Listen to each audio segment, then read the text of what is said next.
you know, and you've gone through so much, so many people checking different things, x-rays and stuff, and, you know, they all say, okay, this is what she has, so you accept it. And then when something goes wrong, it's hard to believe that they could have made a mistake. Kathleen O'Rourke claims that a medical mistake led to the death of her 12-year-old daughter, Heather, on February 1st. She recently filed a malpractice suit against a California hospital, claiming that one of the main reasons for the suit is to find out what led to Heather's death. Now, the lawsuit may take years to reach a settlement, and during that time, Kathleen will have to relive the happy times with Heather, but she'll also have to relive the agony of the young star's death. Heather lived with her mother, stepfather, and older sister in a quiet apartment complex in Lakeside, California. Kathleen says Heather began her acting career at the age of 5 when director Steven Spielberg first saw her and said, well, she looked a little too young, but he saw something in her. Heather was kind of a perfectionist. She was kind of quiet, but yet she'd have this kind of sense of humor that all of a sudden came out of the blue. Her sister was doing Pennies from Heaven at MGM, and Heather was there with me. And we went to lunch, and Steven Spielberg approached her and said, would you like to do a movie?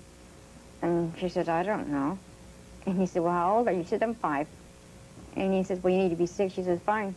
She just wanted to eat her sandwich. She said, well, okay, I'll interview you. She said, fine. We went into the interview, and Steven had these stuffed animals. And it was a pink pig and a purple fish or something. And said she had to be frightened. Well, she laughed and laughed and giggled.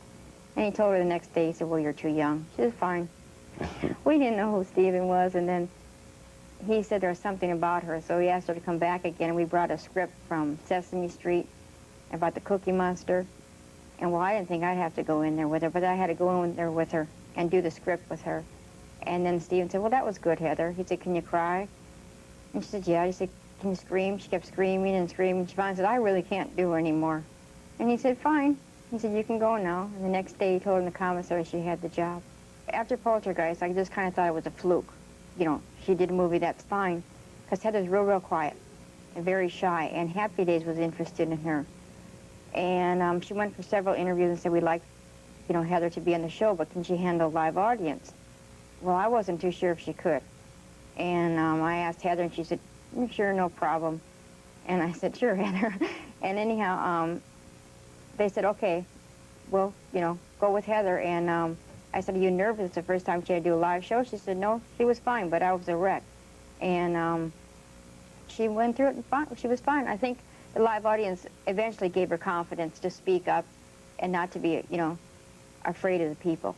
Off camera, what were some of her hobbies? She liked to swim, and she liked to read, and she liked to play miniature golf. I think that was her favorite. And to ride a bicycle, and she had an ATC that she used to ride. She has a cabbage doll collection, and she has a video camera and stuff, and I think she was starting to think along the line of directing, and she was starting to practice on all of us at home. People, this will not stop. Oh, jeez. Early in 1987, Heather became ill, and doctors at Kaiser Hospital in Southern California eventually diagnosed her as having Crohn's disease. That's an inflammation of the intestine. She was given drugs to treat her illness, and the effects of the drugs allegedly puffed up the young star's cheeks, as shown here in these production photos from Poltergeist 3. Heather completed shooting on that film last June. But 6 months later, Kathleen says her daughter became ill again on Super Bowl Sunday, 1988. Unable to keep anything in her stomach, she crawled into bed with her parents that night, and the next morning, February 1st, Kathleen helplessly watched her daughter being pulled away by the hand of death. We know she was breathing real heavy. And I got to the phone, and I just called any number that was nearby, and I says, I got a little girl here that her fingers are blue, and she's breathing heavily. I said, bring her right in. So I said, Heather, go get your clothes on, I'll get mine on. And in a matter of, I guess, probably 30 seconds, she hollered, oh, Mom, and she'd fallen on the floor. And she was she was coherent and talking, but she was kind of, her face was kind of turned, you know, and kind of listless, you know, that kind of a look. And my husband called the paramedics. And they came and said she needed oxygen, and she says, I don't need no oxygen, I'm fine. They said, yes, you know, we need to put the oxygen on you. And they said, you feeling bad? She said, just a little. And then they prepared her and got her on the gurney and went out the door, and then outside the door she threw up, and I wiped him out. She said, I'm sorry, Mom, you know. And they took her to the ambulance, and she suffered cardiac arrest. Heather was resuscitated at a local hospital and then flown by helicopter to Children's Hospital and Health Center in San Diego.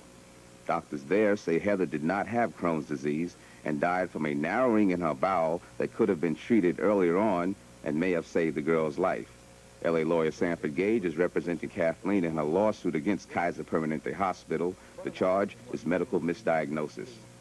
The x-rays themselves show that the bowel was so obstructed that even if the obstruction in some way were misread as due to Crohn's disease, it still was the kind of a condition that in all probability should have been removed surgically and not treated medically. So I believe either way it's a case that we should win. We have reviewed the case extensively, and we believe that the diagnosis and the course of action taken by our physicians was entirely appropriate. It's a very complex case, complicated by a number of factors, and not given to any simple answers.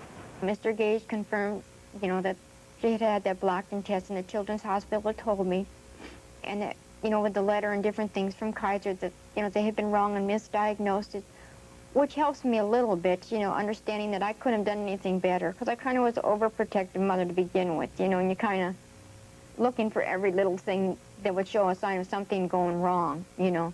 And I think just to know that in my own mind will help me adjust to not having Heather, you know.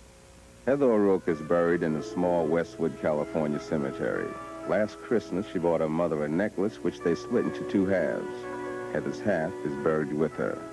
The two pieces together say, best friends.